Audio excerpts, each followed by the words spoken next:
आज एक और नई वीडियो में हम आपको सिखाएंगे कि कैसे हम स्वैपिंग कर सकते हैं बिना स्वैप फंक्शन के। स्वैप फंक्शन में जो लॉजिक यूज़ होता है सेम उसी तरीके का कुछ रहता है, लेकिन क्या है कि हम हर जगह इनबिल्ट फंक्शन का यूज़ नहीं कर सकते।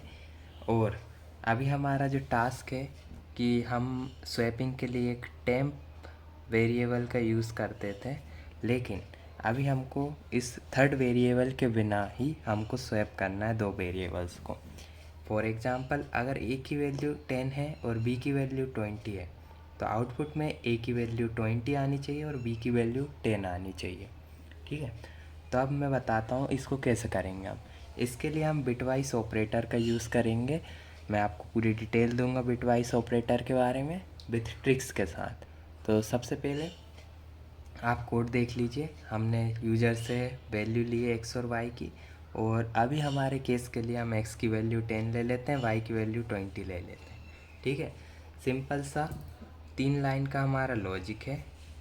ठीक है, इसको भी हम एक्सप्लेन करेंगे अभी, पहले बिटवाइस ऑपरेटर को पढ़ने के बाद, और इसमें हम आपको ट्रिक भी बताएंगे। और जब हम ये 3 लाइन चला देंगे तो हमारे आउटपुट में हमारा जो वैल्यू है एक्स की वैल्यू 20 आएगी और वाई की वैल्यू 10 आएगी।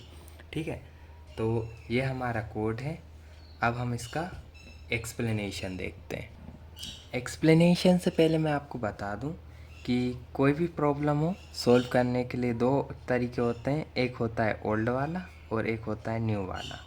ठीक है, और हमें सॉल्यूशन दोनों से ही मिलता है, लेकिन हम उस तरीके को चुनेंगे जो ज़्यादा ऑप्टिमाइज्ड होगा और अभी के टाइम में ज़्यादा फेमस होगा। तो हम सबसे न्यूएस्ट वे को चुनेंगे हमारे सॉल्यूशन के लिए।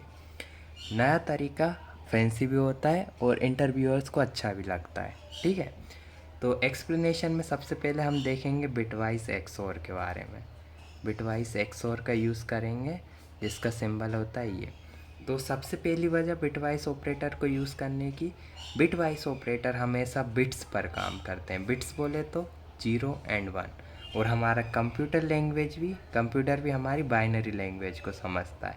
तो अगर हम डेसिमल नंबर पे ऑपरेशन परफॉर्म करने की जगह डायरेक्ट बाइनरी नंबर पे ऑपरेशन परफॉर्म करेंगे तो ऑटोमेटिकली हमारे कोड की स्पीड फास्ट हो जाएगी। ठीक है, तो सबसे पहले एक्सओर के बारे में एक ट्रिक बताऊंगा, उसके बाद मैं आपको बताऊंगा। ठीक है, तो एक्सओर की पहले एक ट्रिक समझ लीजिए कि कैसे याद रखेंगे। एक्सओर के नाम में सबसे पहले आता है एक्स। अब एक्स से देखिए दो वन बन सकते हैं, एक वन ऐसा और एक वन ऐसा। ठीक है, तो अगर हम इसको ब्रैकेट में देखें तो 1 और 1। ठीक है, 1 और 1 का मतलब सेम। अगर हमारा इनपुट सेम होगा या जो दो डिजिट्स होंगे, मतलब जो दो बिट्स होंगी हमारी वो सेम होंगी, तो एक्स के बाद क्या आता है ओ, तो हमें मिलेगा ओ मतलब 0। इसका मतलब अगर हम सेम बिट्स पर ऑपरेशन परफॉर्म करेंगे तो हमें हमेशा 0 मिलेगा। ठीक है, और सेम का अगर याद है तो डिफरेंट पे क्या होगा, अगर हमारी बिट्स डिफरेंट हुई तो हमें 1 मिलेगा। इसको हम फॉल्स बोलते हैं, इसको हम ट्रू भी बोलते हैं। ठीक है, तो अब देखते हैं हमारे क्वेश्चन को कि हमने हमारे क्वेश्चन में क्या किया है। सबसे पहले हमने x की वैल्यू में x और बाय किया। तो इस लाइन को देखते हैं, इस जगह पर x की वैल्यू क्या है 10 और y की वैल्यू क्या है 20। तो सबसे पहले हमें इन्हें बाइनरी में कन्वर्ट करना पड़ेगा। कंप्यूटर ऑटोमेटिकली कर देगा, पर एक्सप्लेनेशन के लिए हमें खुद करना पड़ेगा कन्वर्ट।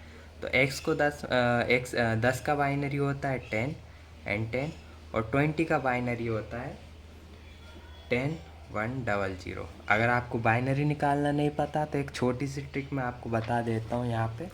बाइनरी निकालने के लिए जैसे हमें 20 का बाइनरी निकालना है तो हमेशा अपन को 1 से शुरू करना है और डबल करना है। 1 का डबल 2, 2 का डबल 4, 4 का डबल 8, 8 का डबल 16, और इसको तब तक करना है जब तक ये हमारे नंबर से छोटा रहे। 32 20 से ज़्यादा हो जाएगा, इसलिए हम इससे आगे नहीं ले जाएंगे। अब हमें इतने ही नंबरों से हमें 21 आना है, तो 16 आ जाएगा और 4 आ जाएगा। इन दोनों 16 + 4 20 होता है, और जिनका यूज़ नहीं किया वहाँ पे हम 0 लगा देते हैं। ठीक है, तो हमने यही यहाँ पर भी किया है। 20 का 10 1 00, 10 1 00। ठीक है, अब हम ऑपरेशन परफॉर्म करते हैं। तो सबसे पहले हमने क्या किया है एक्स एक्स और वाई, यहाँ पे आपको क्लियरली दिख रहा होगा। तो एक्स की वैल्यू क्या हमारी 1 0 1 0 और वाई की वैल्यू है 1 0 1 0 0 और इस पर हम कर रहे हैं एक्स और ऑपरेशन। ठीक है, अब आपको पता है यहाँ पे क्या है, दोनों सेम बिट्स हैं, तो यहाँ पे हमारा आउटपुट 0 आएगा। सेम नहीं है तो 1 आएगा, सेम नहीं है तो 1 आएगा, सेम नहीं है तो 1 आएगा। इधर पे ऊपर कुछ नहीं है, मतलब 0 है, 0 और 1 सेम नहीं है, इसलिए फिर से 1 आएगा। तो ये वैल्यू हमारे एक्स में स्टोर हो जाएगी, याद रखिएगा। ठीक है, ये वैल्यू क्या है, अभी हमें इस पे ध्यान नहीं देना, इसकी डेसिमल फॉर्म पे। हम हमारे नेक्स्ट ऑपरेशन पे बढ़ते हैं। हमारा ये ऑपरेशन हो चुका है, अब हम आए हैं इस ऑपरेशन पे। ठीक है, अब इसमें क्या कर रहे हैं, y is equal to x x और y। तो x की वैल्यू हमारी ये है क्योंकि अपडेट हो जाती है वैल्यू, और y की वैल्यू हमारे कोड की क्या है बाइनरी में 10 1 0 0 10 1 0 0। अब इस पर XOR परफॉर्म करते हैं, तो आपको पता है 0 का 0 मतलब सेम है तो 0, डिफरेंट है तो 1, सेम है तो 0, डिफरेंट है तो 1, सेम है तो 0। ठीक है, और ये वैल्यू हमारी बाय में स्टोर हो जाएगी। ठीक है, इन चीज़ों को नोट करते रहिए ध्यान से।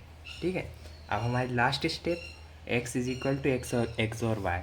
तो इसका क्या मतलब है, अब इसको भी देख लेते हैं। सबसे पहले x की वैल्यू, x की अपडेटेड वैल्यू क्या है, ये वाली 1 1 1 1 0, और y की अपडेटेड वैल्यू क्या है 0 1 0 1 0 0 1 0 1 0। ठीक है, अब हम इस पर एक्स और ऑपरेशन परफॉर्म करते हैं। सेम पर 0, सेम पर 0, डिफरेंट पर 1, सेम पर 0, डिफरेंट पर 1। ठीक है, और ये वाली जो वैल्यू आई हमारी वो होगी x की वैल्यू। अब हम देख लेते हैं कि हमारे आउटपुट में x और y की वैल्यू क्या आएगी।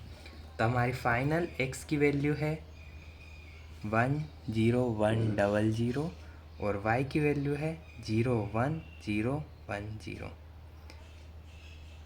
तो स्टार्टिंग में 0 का कोई मतलब नहीं रहता, इसलिए हम इसे हटा देते हैं। और अब देखिए आप, अब हम कंपेयर करते हैं। y की वैल्यू 10 10 है, और शुरू में जब हमने x का जो वैल्यू थी 10, तो उसका जब हमने बाइनरी निकाला तो 10 10 था। तो इसका मतलब ये हमारा बाइनरी में क्या है, डेसिमल में क्या है 10।